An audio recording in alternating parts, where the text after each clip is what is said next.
Good afternoon. My name is Eileen McIntyre, and before I introduce our program, we will hear from Deirdre Anderson for the Hingham Historical Society. Deirdre. Hi, everybody. I am zooming into you all from my kitchen where I would have been in Colonial Day making ale. So it's a pleasure to welcome you all today. As Eileen said, my name is Deirdre Anderson, and I have the lucky job of being the director of the Hingham Historical Society. And I'd like to welcome you all here today. Thank you so much for your support of our efforts with your attendance at this lecture today. And let me get my notes. Hold on a second. We are very grateful for your presence and our guest speaker today, Russ Heissner of Barrel House Z in Weymouth. Russ is a busy man with the brewery back open, so we are particularly grateful for his sharing his time and expertise with us today. I'd also like to thank our education committee who has put this entire Benjamin Lincoln's World series together, ably led by our other hosts today, Eileen McIntyre and Elizabeth Danis. The education committee, including Elizabeth Danis and Lara Thompson, are the creative force also behind the beautiful beer bags that many of you received, local friends, at your stoop. They conceived, created, produced, and delivered those bags all over town. So I give a special thank you to Lara and Elizabeth and the entire education committee for making today's virtual gathering so special. And we know that many of you on this call today have had big weeks and that many of you are starting to become vaccinated. So with great joy, we hope the Hingham Heritage Museum will be your first stop as you come out back into the world. And we are ready to greet you with open arms. The museum is open on Fridays and Saturdays now from 11 to 3. Our new exhibition is up and we offer walking tours on Thursday and Fridays at 3 p.m. I'd also like to personally invite you to two very special events we have coming up later this month. On Sunday, March 28th at 3 p.m. on Zoom is a world premiere. We have partnered with History at Play, a very renowned theatrical interpretation company, to produce Madam Sarah Derby. So that's Sunday, March 28th at 3 p.m. And then on Wednesday, March 31st at 6:30 p.m., a not to be missed author event. In partnership with Buttonwood Books and Toys, we are thrilled to welcome Society member and Hingham native, famed American sports writer Bob Ryan. We'll be interviewing Purdue University historian Randy Roberts. Randy has a new book out called War Fever, Boston, Baseball, and America in the Shadow of the Great War. So please tune in on Sunday, March 28th and Wednesday, March 31st. All details are available on our website, hinghamhistorical.org. So thanks again for your spirited participation in today's program, and I turn it back to my friend Eileen. Thank you, Deirdre. And on behalf of the Board of Directors and the Education Committee of the Hingham Historical Society, welcome to the 6th of our programs in the ongoing series, Benjamin Lincoln's World, Stories from Colonial Hingham to the Early Republic. Today's topic, beer making in colonial New England, promises to be a lot of fun, and we are delighted to have, as Deirdre said, our guest, Russ Heissner, founder and brewer for Barrel House Z. I will give Russ a full introduction in just a little while. So here's how we have arranged our program. First, to set the stage for some conversation with Russ, I will take you through some history concerning beer making in colonial New England, including in Hingham. Next, I will have a conversation with Russ about some of the interesting aspects of colonial malting and brewing and how that compares with what he does today at Barrel House Z. And then with expert commentary from Russ, we will taste some beer. Many of you in our audience were able to get our beers for sampling. These were selected by Russ. And so please wait for this part of the program to open the beer. You might want to have it nearby. It'll be, I think, about 35 minutes or so before we get to that part of the program, which happens after the conversation with Russ. So you might want to keep it nearby, or if you're near your refrigerator, you can grab it later. So you'll be ready for that.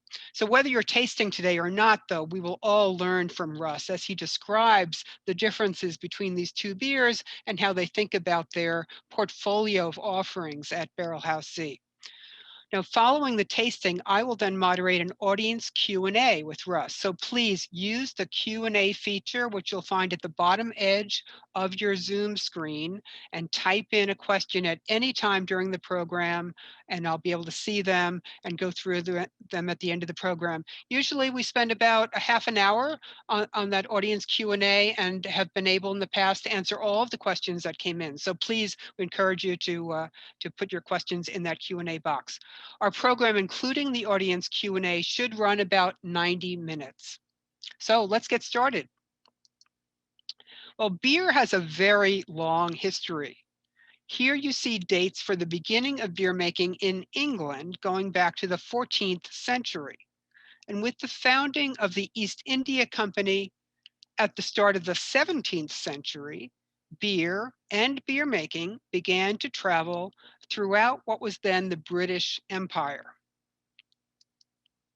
Early immigrants from England brought a supply of beer with them, but barrels of beer on board ship meant extra weight and cost, and beer sometimes spoiled. So by 1628, settlers were told to bring the key beer making ingredients and equipment with them to North America. Specifically, they were told to bring barley seed, hop roots, and copper kettles. And we'll hear about how all these different pieces are involved in making beer. In his 1998 article for the New England Quarterly titled Brewing Beer in Massachusetts Bay, 1640 to 1690, historian James E. McWilliams reported that, quote, with the construction of a few primitive malting kilns in Boston and Salem, we'll also hear about kilns when we go through this, and the increased availability of kettles, handheld millstones, and hop vines, Massachusetts Bay was in a position to satisfy its own needs for beer by the mid 1630s.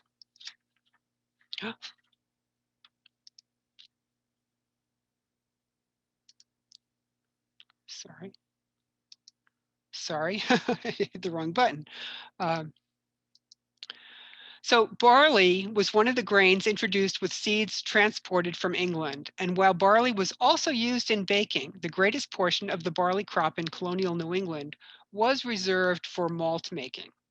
As a crop, barley was handled differently, as you see in this quote here from Husbandry in colonial New England.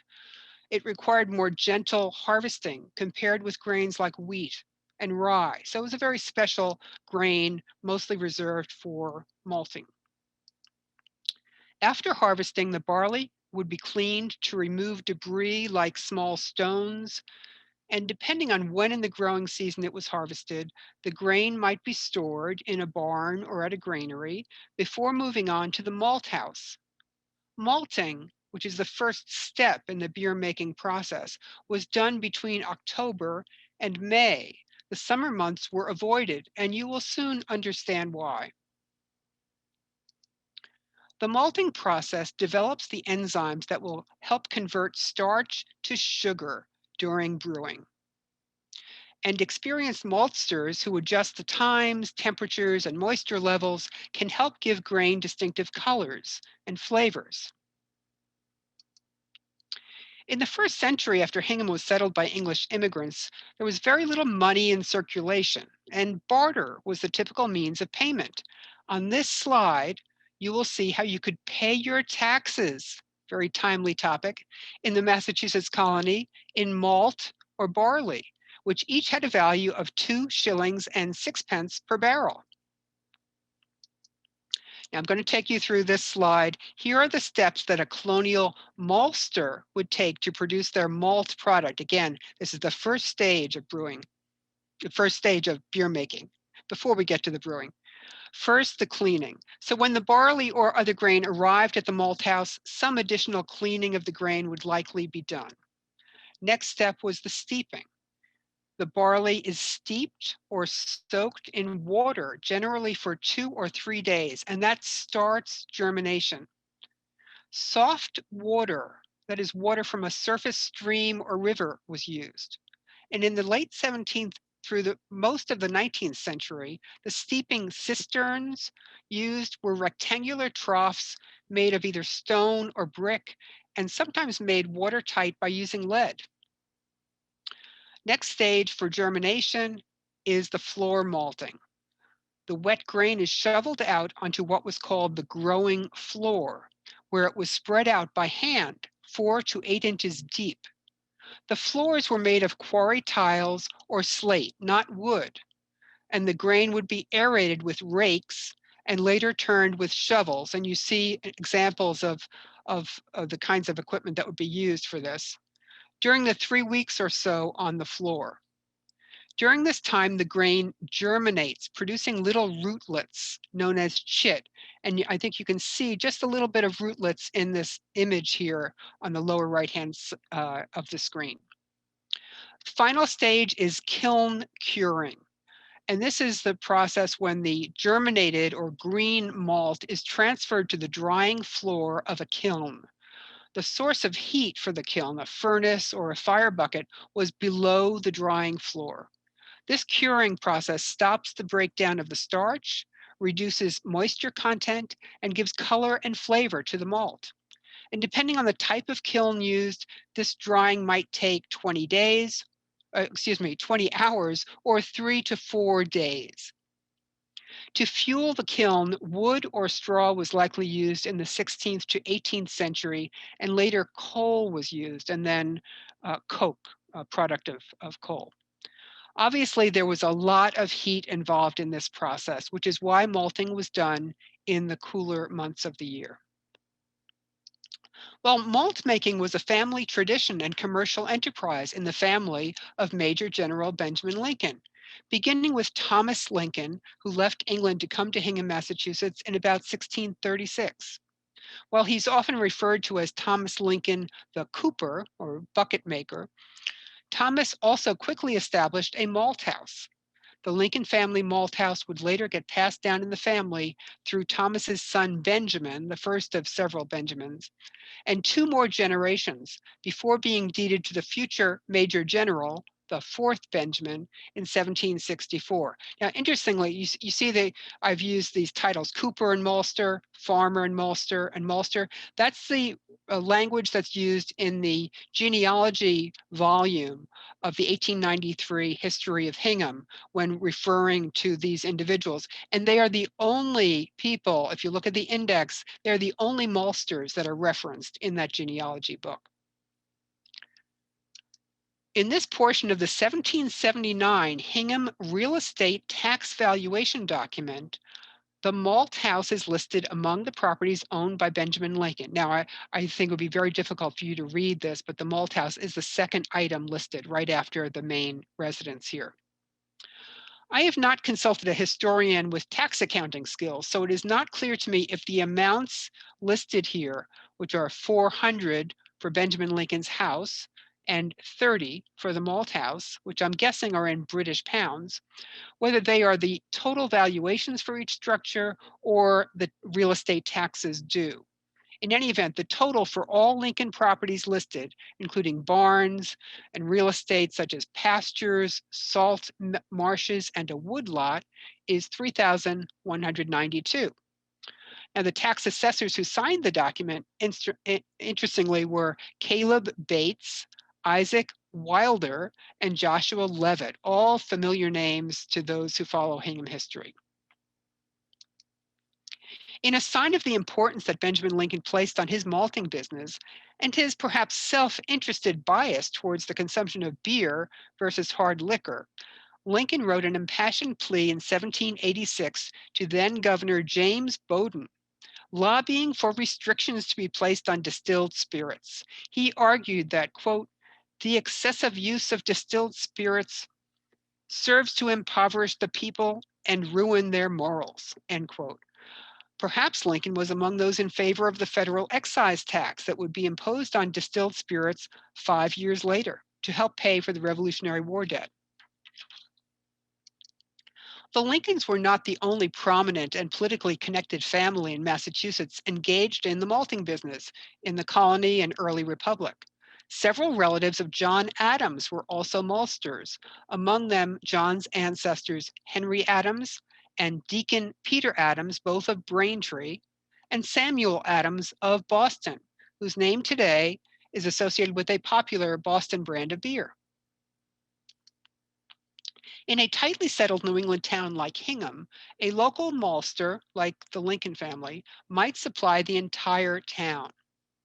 In a colonial home, a couple of bushels of malt would be stored with household supplies, enough to make several days' supply of what was known as small beer, which was a mild beer made for family consumption.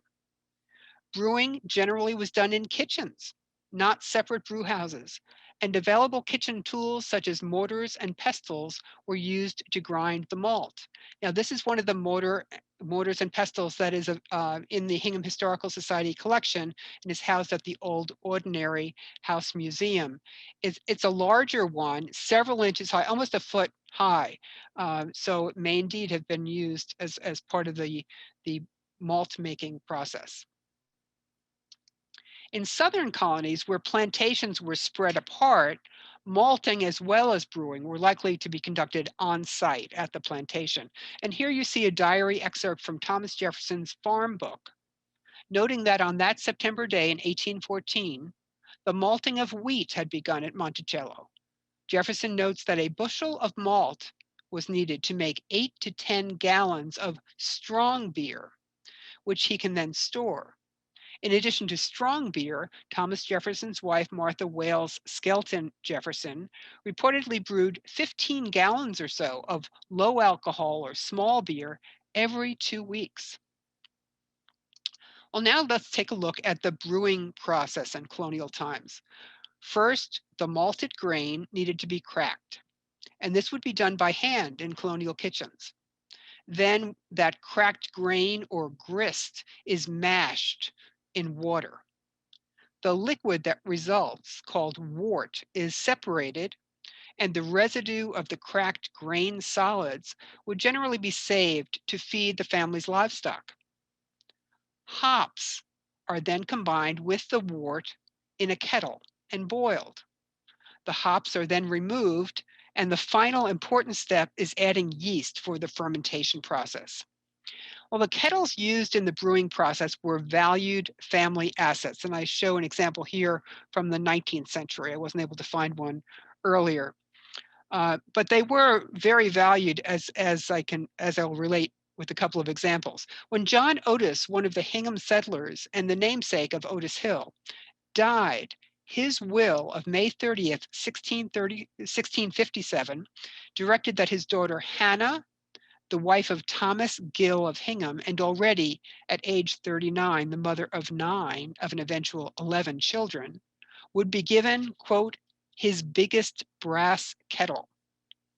And according to research conducted by historian James McWilliams for his article in the New England Quarterly, men in the 17th century in Massachusetts routinely willed brewing equipment to their daughters and their wives.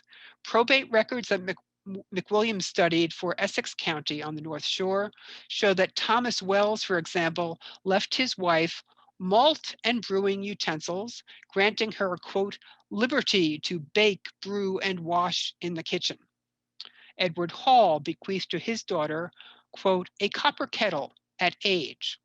And Captain Lothrop left his daughter, quote, 2 bushels of malt, for I desire that she should not be constrained to go to service. Well, we will be hearing more about the day-to-day lives and responsibilities of colonial women in our May lecture. Today, though, it is important to point out that production of beer to meet a household's needs was a job for the woman of the house in our New England colonies, as it was in England. And you see that from this quote here. In October, she brewed malt, herbs, and hops into strong beer and made small beer several times a month. It was no small task. According to historian James McWilliams, 17th century households in the Massachusetts colony kept enough malt on hand to brew a hogshead, which I believe is about 64 gallons of fairly weak or small beer. And he said that could be consumed by a family of 5 in just several days. This guide, The Country Housewife and Ladies Director in the Management of a House and the Delights and Profits of a Farm, was published for British women in 1736, and it included specific directions for beer making. The instructions covered the differences between barley and wheat malt, as well as between fresh versus aged malt and hops. There was guidance on whisking to help the fermentation process, the best time of year for brewing, and much more. I've mentioned small beer, this less potent brew designed for everyday consumption. Well, small beer preparation used fewer ingredients and had a more streamlined process than what Thomas Jefferson referred to as strong beer. George Washington had a recipe for small beer that he memorialized in a field journal during the Revolutionary War. His recipe, which I have transcribed on this slide, but I don't expect you to read it. I'll talk a little bit about it. It demonstrates, though, that a low alcohol beer could be made fairly easily, even at a military encampment. Several years ago, Pete Taylor, who was then with New York's Coney Island Brewing, was asked to recreate George Washington's small beer as part of an event for the New York Public Library, which houses the original copy of Washington's military notebook with this recipe shown here. Taylor's view was that Washington's recipe likely used wild hops that would be found as the troops traveled through the countryside. And wild hop vines are generally found on the edges of woodlands, near a creek, and likely winding up a host tree. The hop flowers, as shown here, emerge in the mid to late summer. They're known as cones because of their shape. Washington's small beer recipe relied heavily on molasses as a source of alcohol. The molasses, as well as yeast, would likely have been carried with supplies for the troops. And it appears that this recipe, start to finish, would produce a drinkable beer in less than a week. Benjamin Lincoln's Spruce Beer, while also involving creative use of a readily available ingredient, in this case spruce, to make essence of spruce, is a bigger undertaking, and it required 10 to 12 days of storage before it was deemed drinkable. Again, you see molasses being a very important ingredient in this. Basically, it's another small beer, fairly streamlined process. Well, in case you're wondering, here is how to make essence of spruce, according to beer making instructions written in 1760 by the then Governor General of the British North American colonies, Geoffrey Amherst. He said, take 7 pounds of good spruce and boil it well until the bark peels off. Then take the spruce out and you continue with the beer making process. So let's review the basic ingredients in colonial beer making. First, the malt, preferably made from barley. Then the water, soft water, obtained from a stream or rivulet, a little feeder into a river. Such surface water does have lower levels of minerals such as calcium and magnesium, but here is how the benefits of using soft water were described in that 1736 Country Housewife Guide that I referenced earlier. Quote, the best water, to speak in general, is river water, such as is soft and has partook of the air and sun, for this easily insinuates itself into the malt and extracts its virtue, whereas the hard waters astringe and bind the parts of the malt, so that its virtue is not freely communicated to the liquor. Wow, quite poetic. Now, hops were preferred as a flavoring and stability agent, but New England harvests were inconsistent. So when imported hops or wild hops were unavailable, spruce tips were a common substitute. Yeast was important to help the fermentation along, and yeast could be reused for beer making or for baking. And finally, I should mention that when making small beer for everyday use, molasses was definitely popular. But here too, substitutes were made, and locally available produce like squash, including pumpkin, corn, parsnips or persimmons might be used as the source of sugar.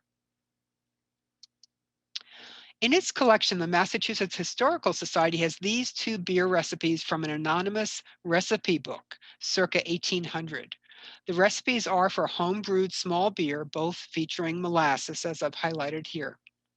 I've also highlighted a couple of other things. In the first recipe, it is noted that the yeast from the beer making can be saved and used for making bread. So again, frugal New England thinking behind that. And in the second recipe, essence of spruce is used to make what is described here as pleasant beer. The colonial New England beers were all ales, by the way. Lagers would not cross the Atlantic until the German immigrants came in the 19th century. Well, in addition to distilled spirits, rum in particular, beer would have been sold by local taverns in Massachusetts in the 17th and 18th centuries. Wine was not initially a popular beverage in the colonies. In 1637, laws had been passed with licensing and fees to strictly regulate beer production for wholesale or retail sale. But by 1639, these laws were repealed and there was looser regulation.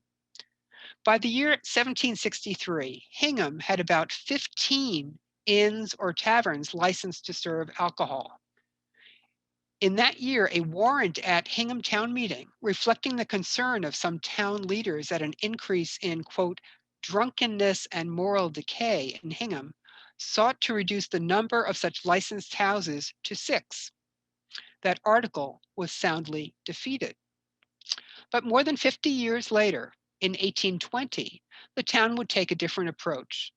A list of known intemperate persons was distributed to tavern keepers, and they were told not to serve such people or run the risk of losing their tavern licenses. Here you'll see two of Hingham's more well-known inns or taverns of the colonial period. On the left, the Anchor Tavern, which no longer exists, and it stood on South Street, where CVS is located today. It was known as a place where General Lafayette once spent the night, hence the name Lafayette for the street that runs off South Street at that corner. And the Old Ordinary on Lincoln Street, which, as most of you know, is a treasured part of the Hingham Historical Society portfolio of historic properties today. Well, over on North Street were some less well-known today taverns in Hingham's colonial period. On this map, the number 1 designates 2 taverns, but let me first orient you a little bit. If you look at the upper left-hand corner of this map, there's North Street running up from the bottom corner to the upper corner. And then Ship Street intersects with North Street. So the number 1 is meant to designate the 2 taverns that were on either side of Ship Street facing North Street. And they were the taverns of Elijah Waters and his son. The Waters families, as was typical, also lived at these inns, and these 2 structures are still standing today, although they haven't been taverns in quite a long time. Next to the Elijah Waters Tavern on the right, on North Street, just west of Ship Street, was an early tavern owned by John Langley, and that's indicated here with the number 2. John Langley operated the tavern and also lived here with his family, including daughter Sarah, whom we know today as Sarah Langley Hersey Derby, or Sarah Derby, the founder of Derby Academy, which had its original location over on Main Street. And today, Old Derby is the home of the Hingham Heritage Museum, as I think most of you know. When Sarah's father died, the Langley Tavern on North Street changed hands, first to Hezekiah Levitt in 1738, and then to Cornelius Nye in 1739. Well, known to local historians as the Langley Nye Tavern Building, the 79-81 North Street property shown here was enlarged over time and has not been used as a tavern in recent centuries, but it was renovated in the 21st century to accommodate condos, as shown on the right. And much of the framing of the colonial structure remains a part of the building.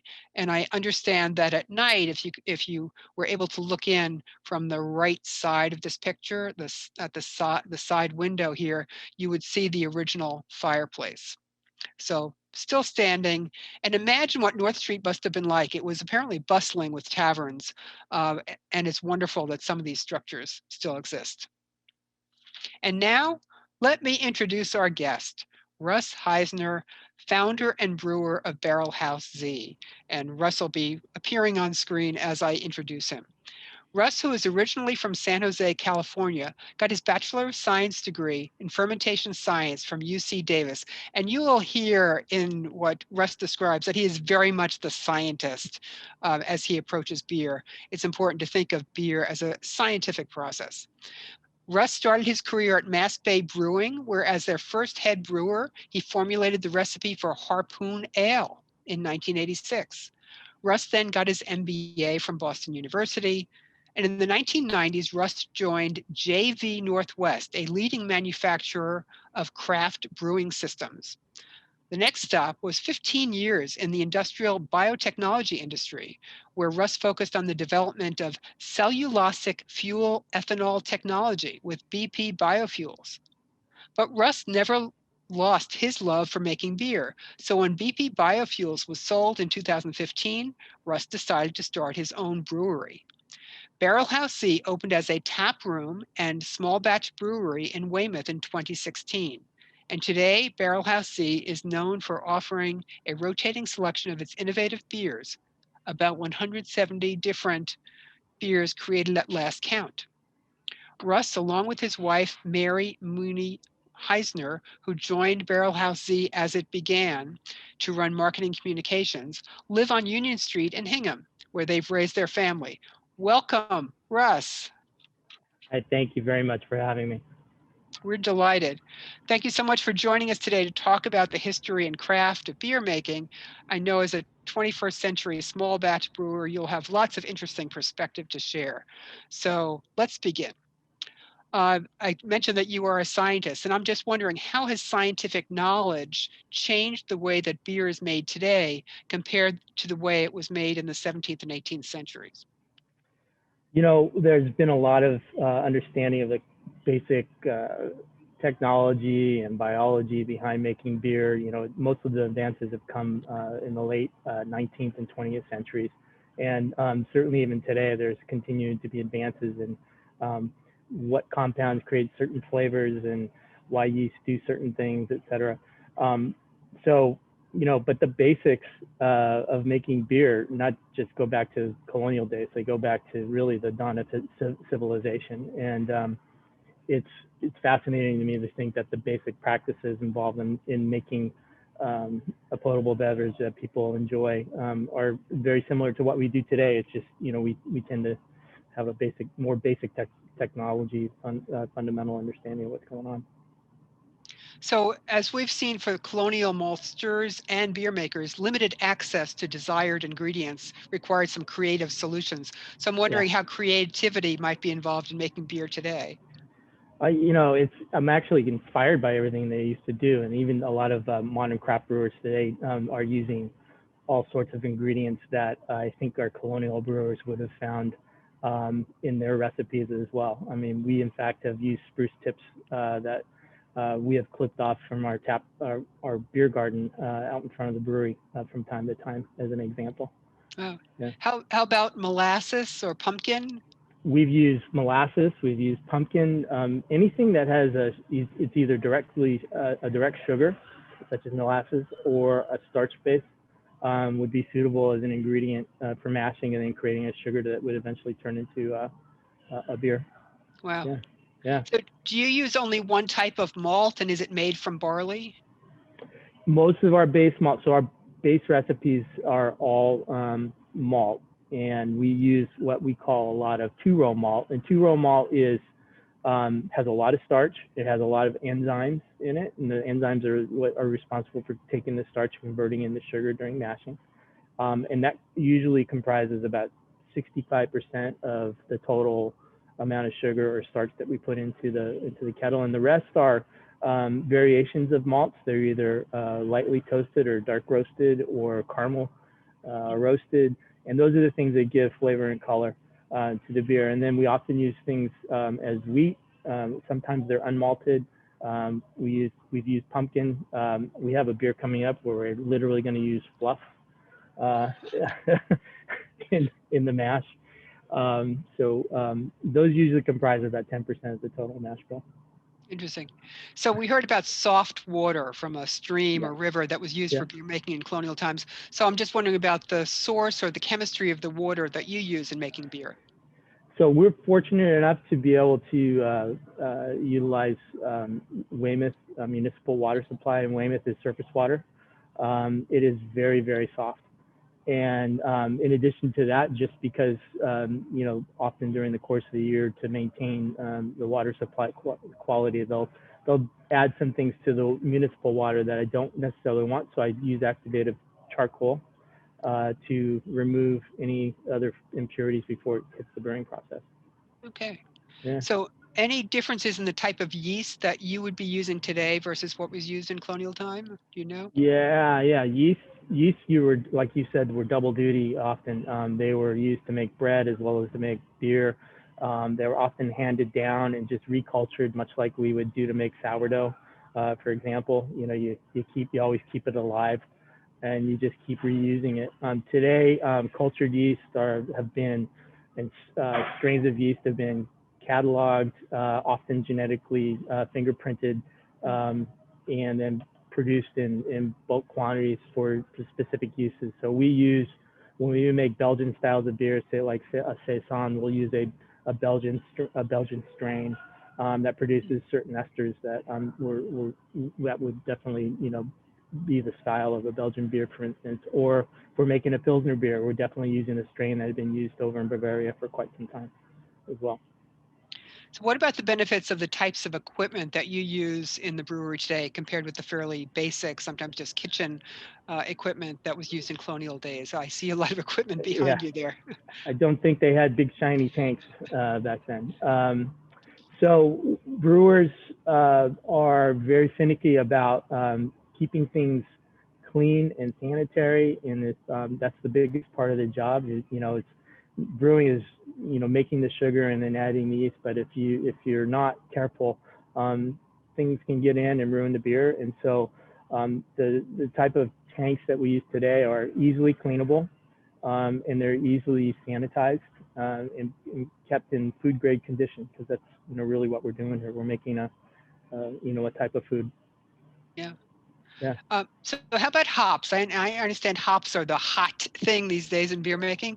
So how does the choice of hops make a difference in the beers that you brew today? And are they grown locally in Massachusetts? Or? They can be. I always tell this story. When I first got to Massachusetts back in 1986, I was sitting on somebody's porch and we were drinking beer, and I looked up and there was a hop vine growing wild in their backyard. Wow. So they do grow. They just don't yield very well here. And so, back when I started, there were really few types of varieties that were mostly grown out in Washington, Oregon, and Northern California. And they were what we call the 3 Cs. It was Cascade, Chinook, and Columbus. I think it was the three Cs. They were very piney. They had much more like spruce tip type of aromas and bitterness characters. But today, the hop growers have really, really diversified their portfolio. There are hop varieties that really have aromas that are much more like that, have very fruity aromas. I just used something here called Talus, which has this really amazing orange rind, piney, black pepper, spicy aroma to it, which is going to be released next week. And there's so many hop varieties now, it's hard to keep up with. I got to believe, after taking all that time off at BP Biofuels when I got back in the business, I was astounded at the amount and variety of hops that are available to really create really amazing new beers these days. Wow. Yeah. So unlike the colonists, I believe you brew lagers as well as ales. Is there a difference in popularity? Well, you got to remember the Pilsner, the Pilsner style that is that you see like Bud Light and Coors Light. It's still the most popular brewing style in the world. But the craft brewers that, you know, and the pioneers that got started in the industry back in the 80s, that sort of started this movement. It was a little bit of a swing back to the way beer used to be made, and, you know, really a reflection of local brewers brewing beers for, you know, local people. And not everybody necessarily wanted to have, you know, a Pilsner style beer. So that being said, we tried to do a broad portfolio of beers here, and we're trying to make sure that, you know, if you walk in here and you want to have something that tastes much more like a Bavarian Pils, we have that. It's Sunny 79. We do other lagers as well, but we really pride ourselves on being able to execute and think creatively about a whole range of styles of beers and not just one. Great. So I know many in the audience today are eagerly anticipating the beer tasting, and I will be turning that over in a second to Russ. But first, I want to remind the audience to submit their questions. We've covered some ground in my conversation with Russ, but I'm sure you have many other questions. I see some questions coming in, so please use this time during the tasting to add additional questions. Russ is going to describe 2 beers. The other thing that we distributed with the beers was a grid that Russ will refer to as well. So you may want to have that handy as well. So over to you, Russ. Okay, you want me to start with the beer tasting? Yep, there you go. Yeah, there's so if everybody has their grid in front of them, I just want to give you a sort of, help you navigate it a little bit. We use this grid we have a 6-week planning process and the type of beers that we make, and we take great pride in making sure that we're releasing a new beer every single week. Sometimes we release 2 new beers every week. We've been doing that since we've been open, so we really have to work hard at trying to keep creativity alive, but we're also trying to make sure that we're keeping things within a family and we're offering the broad portfolio. And so we use this grid, which is oriented from left to right as light and dark, classic and dessert. And then as you move up the grid and go towards the IPAs and fruit, you'll notice that the parameters are tart and sweet. And then in the middle, we often have barrel focus. And then there's a larger square in the middle of that as well that emphasizes local. In this particular one, the local ones are usually local collaborations. In this case, we did a honey pale ale with a local honey maker. It was a wonderful beer. I was amazed at how well it turned out. So when we're tasting these beers, I'm going to describe some of the components and, you know, how we approach the beers, but you should all try to think about where these 2 beers might fit within these coordinates. So with that, I'm going to start off with something called Like Foxes. Like Foxes is, thank you, is a copper ale, and the copper is referring to the color. It's also fairly drinkable in style. We tend to think of copper ales as reasonably low ABVs, but when we're thinking about flavor and profile and color and aroma, everybody has different ways of interpreting things. So I always tell people when we're establishing a sort of a common language about how we want to execute a beer in planning, which maybe we've never done before, I want to think about the color and the clarity. So before we even drink it, we also want to look at the foam stability. It's got a nice foamy head on it. And then before we even take any drink at all, I try to take a sniff of it. You're going to be smelling both fermentation bouquet, and fermentation bouquet are the esters that arise during from the yeast during fermentation. You're also going to be smelling the ingredients, the malts, as well as the hops. And, you know, the malts are going to taste bready. In this case, in this copper ale, you're going to get some caramel notes as well. We did not do something called dry hopping with this particular beer. We just used something that we refer to as hot side hopping. Hot side hopping, the hop character is going to be much more of a secondary background note. So, cheers.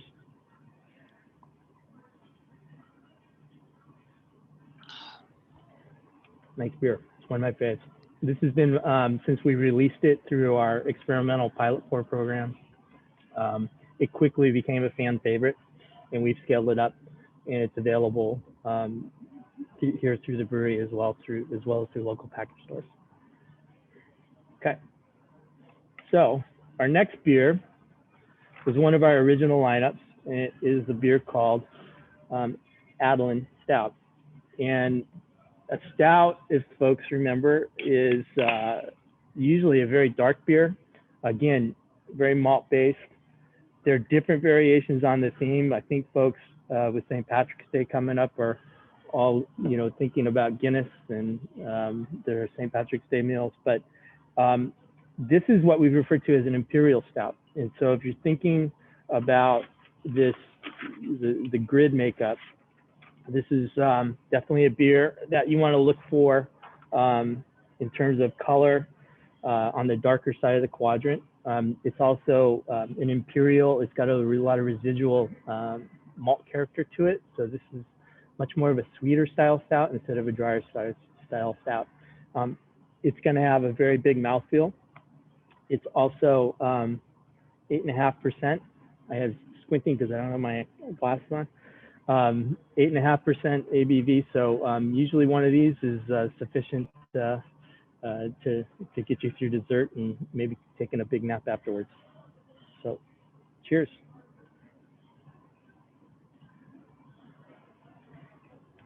Yeah. One of my favorite beers. This was developed by one of our early brewers and who had just had a daughter born when this was being released, and her name was Adeline. So this is aptly named. Okay. Thank you, Russ. And I took a sip. I didn't want to take too much because I have to keep running the program. Sure. But really delicious and keep very different flavor profiles as you discussed. So we have some questions that have come in. So there's one question about the sources of hard water, and obviously you're not using hard water. Do you want to talk about where hard water comes from, Russ, or I can? Yeah. Yeah, hard water typically would be from more associated with well water, and so some of the great brewing styles of the world, like Guinness Stout, came from well water. They were very high in magnesium salts and a lot of calcium, and it really had a profound impact on the chemistry of brewing as well as the final flavor profile of what they're doing. Another great style was the folks who created Bass. Bass Ale. It's a British beer. It's very, very, very hard. It's the type of water that, after a few months you would see, crystals forming on faucets and stuff like that. Again, it has a big impact on flavor. Not necessarily salty, but it just would come across much more as a dry palate, less sweet type of style, and usually very low ABVs. So those sorts of salts will impact yeast performance as well as enzyme performance and just creating the sugars in the first place. I have a question about cider making versus beer making and how they are different. Cider is much more like wine making. So when you press an apple, the juice that comes out already has sugar in it. So you don't have to take the additional step to convert the starch into sugar in the first place. So it's you have the free sugars, and like I said, it's much more like winemaking in that regard. A question about whether the soft beer that families were drinking routinely in colonial times, would that have been cleaner or safer than water that they would have available? Any thoughts? Probably safer in that they be able to drive the the buggy down the street, but they just were very low ABV beers, but they probably weren't as stable. They're much more like much more like bread making in the way they probably approached it. My guess is, beer has a lot of nutrients just like bread does. And so, it was part of their diets. And so to be able to have it around and have access to it without really, giving you a big hangover at the end of the day was probably pretty important. Okay, let me just see other questions here. Oh, someone has a question about the fluff beer and whether you'd also be using peanut butter in the making, if you may not want to give that away. No, we actually just did a peanut butter beer release this weekend. It was inspired by Mojo Cupcake, which is another local Weymouth outfit. But it was a peanut butter chocolate cupcake inspired beer. The fluff beer is more of a Rice Krispies treat kind of an inspiration. So we've sourced some puffed rice. We'll be using that in the formulation as well as the fluff, and we'll see how it goes. Okay. I'm actually excited about it. Someone asked about your bourbon cask beer. Yeah, we do a lot of that. I mean, that was the original inspiration for what we're doing. We started out here at Barrel House Z doing 100% barrel aged beers, and after literally the first week of people coming in and asking for an IPA, we quickly pivoted and started, the more broader portfolio. But we still do a lot of barrel aged beers. We often use bourbon barrels. We have a partner craft distillery, the Bully Boy Distillery from Roxbury, which they're very generous by allowing us to use their barrels, and it's very good whiskey, by the way. We have had the Like Foxes that we just tasted. I barreled that for a few months. We just released it last weekend, and it imparts some additional alcohol, but in the form of the bourbon. But it gives it more of a rounded flavor and definitely gives you some whiskey notes as well. We often would barrel age Adeline as well in the past, but we always have a couple barrels that we're aging beer in.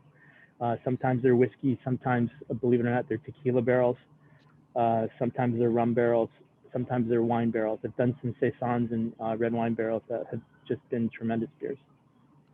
Someone asked if you have an idea of how the ABV comparison would have been for the small beers, that everyday household beer, and the strong beers that were being brewed back in colonial times. What do you think the range of difference might have been? I'm just guessing, but I'm guessing just from the recipes that you showed there that there probably were between 3 and 4% ABV beers for the small beers, and I'm pretty sure that the strong beers that we're referring to are much on par with what we do today. A question about the spruce tips, and the question was, is this the new growth of spruce that you're using as the source, and what exactly is the substance that's extracted? Is this a kind of sap, and does it have sugars? It has a little bit of sugars in it, but mostly it's the essential oils of that give that piney flavor. It's the similar molecules that you'll find in hops, which is why it's a great substitute for a beer that you're not necessarily going to use hops in. I think we did a beer a few years ago. It was a spruce tip beer, and we called it Spruce Willis. Someone asked who designs your cool cans. We have used over the years a few outfits. Over the last couple of years, we've defaulted to a design firm that is called Cutlet, and it's from a local artist who, if you go over to Hull in the Nantasket Beach area, there's a building that has some, on the side of the building, there's this big art. Mm-hmm. It's a big artwork mural, and it really caught Mary's eye at one point, and we got in touch with them, and they've been doing our cans ever since. Yeah. Great. Yeah. Question about the best temperature to drink stout. I prefer stouts to be drunk around 55 to 60 degrees. That's not super cold, but I'm not finicky about it. Usually by, over the course of drinking it, it'll warm up in your glass. Pilsners, I would say on the opposite end, I would say those should be cold. It's part of what refreshes us. They're usually lower in ABV and quite drinkable. It's almost like the difference between red wine and white wine. Red wine analog to stouts. Yeah. Someone asked about why people were routinely having the family drink beer as opposed to fresh water, and whether there was a concern at that time about contamination. It seems to be, from what I've read, a combination of things, that there were people who distrusted water, and Yep. clearly when you have a lot of animals around the household, outside you probably had your cows and pigs and Right. goats, and you didn't have indoor toilets at that time, so there Right. could well have been reason for concern about contamination Totally. of surface water. But Right. also, beer was seen, as Russ said, as a source of nutrition, and so it was another way to feed your family, basically. Right. So that was another reason to give it to the whole family. Right. So, when you think about when you're making beer on the mashing side, you actually boil the water. So that's going to make it more sanitary to begin with. The second thing that happens is the pH of the resulting mash, and then after even it's fermented, starts to come down within a range that is not known to be friendly to pathogenic or things that make you sick kind of bacteria. And then the third thing that happens is alcohol is actually a natural sanitizer and helps keep water stable. And then hops actually have a bit of a bactericidal effect as well. So the combination of all that um, is really something that, if you had a questionable water source, you'd rather be drinking the beer rather than drinking the local water source. Interesting. Yeah. Someone asked a great question, hadn't occurred to me. When did cold beer become popular? Because obviously they didn't have an easy way to refrigerate things back in the day. Do we have Yeah. any idea when it became more essential to keep your beer cold? Um, so that has much more to do with the onset of industrialization and large-scale manufacturing in the United States. So back when the Germans came over and started making pilsners, these very popular styles of beers in the 1860s, it happened to coincide with a lot of industrialization. There is actually, bottling lines and canning lines, believe it or not, were one of the first large scale assembly lines to come along. And also the advent of refrigerated rail cars allow brewers to ship beer over long distances. And so the folks from St. Louis would ship their beer to Chicago, and Chicago into St. Louis, et cetera, et cetera. And so they did it because beer, like bread, does stale over time. So, if you're going to make a lot of it and you got to ship it out large distances, you got to make sure that it's shelf stable. And one of the ways they used to do that helps that is to refrigerate it. But it's all happened around that age of industrialization in the late 1860s. So someone asked, how do you come up with the names of your beers? We probably, again, I'm going to compliment Mary and her creative compadres mostly on that, but we come up with all sorts of names. Usually we're doing that in the context of when we're coming up with the flavors as well, but it's very collaborative. Mary has final say on everything because, I'm still 16 years old in my mind. So she keeps us on the straight and narrow and on point and on brand. So I don't know the answer to this, and I don't know if you will, Russ. It's been asked, the Pilgrims apparently drank something called cock ale. And do I've we know never heard what of it. cock ale is? I don't I know. don't know. I'll try and find out for you, Martha. I have a couple of resources that I've used for this presentation, so I'll see if they have anything about cock ale. Let's see what else we have here. Um, Someone asked a question about fresh sources of soft water used in brewing where available. So you're getting your water from municipal sources. Are there places where they use other than municipal water for soft water? Do we know? Well, I don't know. I think from a practical point of view, if the water is potable, if it's soft, and you're taking filtration steps like we do for the incoming processed water, these are technologies available to us today that they didn't have, back in the day. But I've always been pretty comfortable with having a neutral palate, low salinity type of water that we can add salts to as need be to make up whatever we need to do in order to complement the style of beer. So someone is helping us to answer a question that came up before. Someone says cock ale included boiled chicken in the brewing. No kidding. That is surprising. We'll have to double check that, but that's very Okay. interesting. Yeah. Question about how does one now specify dark roast? I'm not sure what. So the full question says chocolate in today's beers usually means cocoa. How Oh, does one now specify dark roast?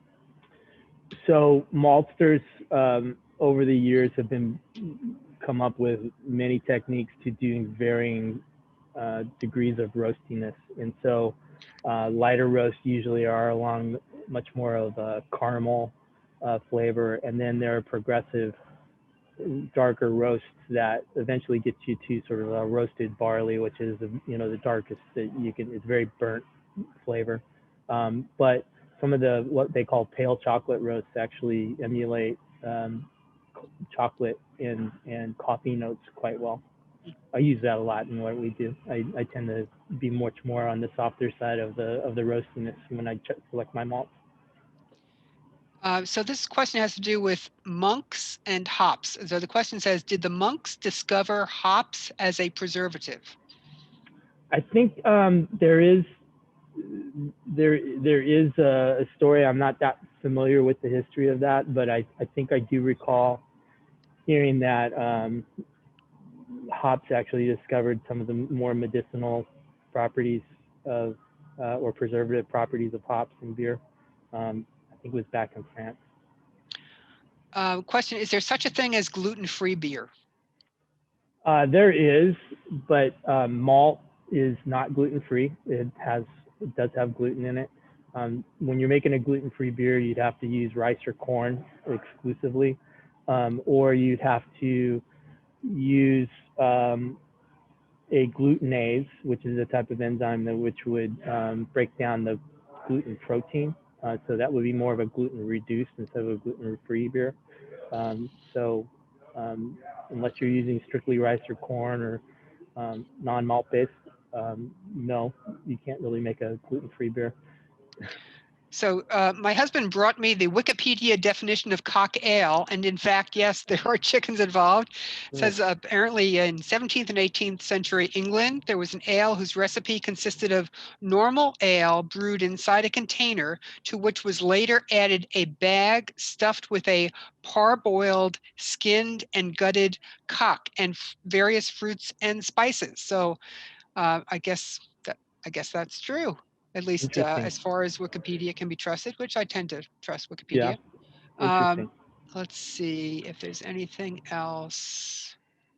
I know there's a question about where Barrel House Z is, but I wanted to end with that so that people would have that information. Oh, here's one. How well do you manage to repeat flavors from one brew to the next? So if you have something in your selection that is very popular and you want to make it again, how easy is it to replicate? Well, this is where the science and technology stuff comes in. You know, we can break things down into a flavor profile, into its component and its sources and its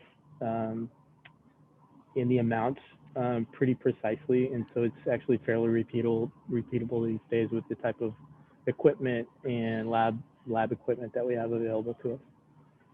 A question, how different do you think the beer you make today, or maybe the beer made in colonial times for that matter, differs from what they would have made in ancient Egypt? They likely would not have used hops. They might have used other spices that were available, but you know, brewing even goes back even further than that to, you know, even Babylonian and Sumeria.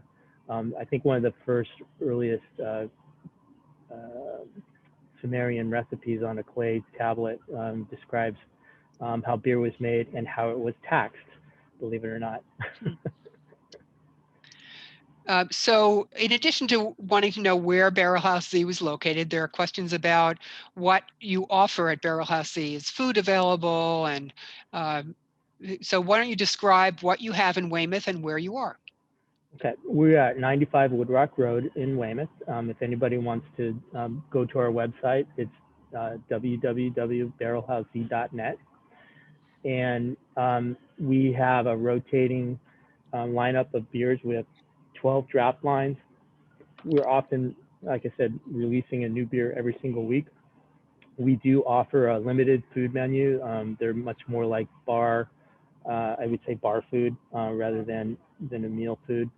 But we often on Saturdays will have what we call pop-ups in collaboration with other local vendors. We have Blue Ribbon Barbecue here almost every single Saturday. They're wonderful people. We really enjoy them. I'm hoping to continue to see them here on Fridays and Saturdays and as often as they want to show up. So. Question about whether you still have some of that honey ale made with the local honey available. I think we do have a little bit left. Do we still have Be Kind? Sorry. No, we're out. We're out of Be Kind. I'm sorry. We're making a big batch. But Oh, if you were to make it again, is there a certain season when you're more likely to make that? We're going to be making a big batch. I think we're going to be limited to the, whenever the honey is going to be available. But this time, instead of making a 30 case batch, we're going to be making a 150 case batch. Wow, so it was very popular. It's very popular. Yeah. Yeah. Well, I think we've reached the end of our questions. So I want to thank you, Russ, for sharing your time and expertise, your scientific knowledge with us today. And thank you to Mary Heissner as well, because you've been so supportive in making this program come together. And you, Mary, came up with the idea of the beer tasting, which just put us over the top in terms of wonderfulness. So thank you so much. Thank you also to the audience who were willing to experience some of the beers today. And as Russ said, you can go to the website barrelhousez.net to find out more of what's going on over there. I should point out that National Beer Day is coming up on April 7th, and that may be a reason to try a new craft beer. So 3 quick things before we leave you today. One, Deirdre mentioned that we have a special theatrical production coming up via Zoom, Sarah Derby, an immersive living history experience on March 28th. There are still tickets available for that. Our next program in the Benjamin Lincoln's World Series will take place on Sunday, April 25th. And historian and author Michelle Marchetti Coughlin will be sharing her knowledge about the complex worlds of colonial New England women. And we've been hearing about women today. We heard about their important role in the education program as well. So this is, I think, will be a very interesting part of what our understanding is about the times that Benjamin Lincoln lived in. So individual tickets to that program are still available from the Hingham Historical Society. And finally, for those of you who'd like to join us in our fun after event program, and Russ and Mary, depending on what's happening at their busy brewery, may be able to join us, we're not sure. But you did, during this program, get a separate Zoom evite to join us, and we welcome that. I will definitely be there, and we're looking forward to having conversation about what we all just learned and our experience of these beers today. So thank you again, Russ. And can I add one last thing, Eileen? Yes. Because I want to also mention to folks that if they want to get on a list of what's upcoming every time, because our beer list is rotating all the time, when you go to barrelhousez.net, please make sure you sign up for our newsletter. It's great, and I've done that, and it's always interesting to see what's hopping at Barrel House Z. Thank you. So thank you again, Russ, and hope to see many of you on our after party. And Russ, feel free to join us if you're able to. Love that. Thank you. Thank you so much, Russ. All right, bye. Great, Bye. bye-bye. Thanks a million.